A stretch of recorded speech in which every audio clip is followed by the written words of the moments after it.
One of the big learnings that came up as the students in this most recent cohort did their practice sessions, practice client sessions with friends, family, anyone in their world who needed support around death and loss, was how much sacred death care is not an intellectual understanding, it's an embodied relationship with the dying process and with the energetic structure of the dying process. And so what does that mean? That means when people were getting ready to do their client sessions, sometimes they'd be making notes and reading their notes and getting all organized about what they thought was going to happen and how they thought it was going to go.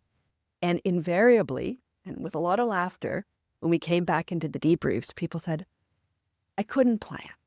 I couldn't cram into my head all the information I was going to need because I didn't know what was going to come up. And so what we're doing is teaching people to work with the emergent field, to learn. We're teaching a deep set of complex principles, in essence, the theoretical model of why it's happening, what's going on and why is it happening. And we're teaching practices. Here are things you can do.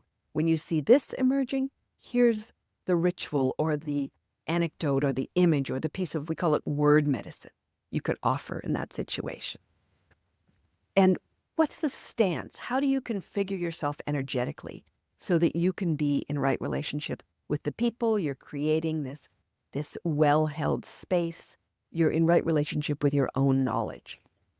So when people hold that in an embodied way, it's not happening in the head. They talk to someone and the person will say, well, I this, or I felt that, or I struggled with this. And what happens is the knowledge that you need in that moment burbles up. You hold it in your body and it comes up when you need it. It's not crunched up and tight in your frontal lobes. It's much more organic, and it really arises as these impulses and images that are so suited to the moment. So that was a really big learning for lots of people, that you just can't cram. You can't prep for this in an intellectual way. You have to be in relationship and have a real felt somatic understanding of the process.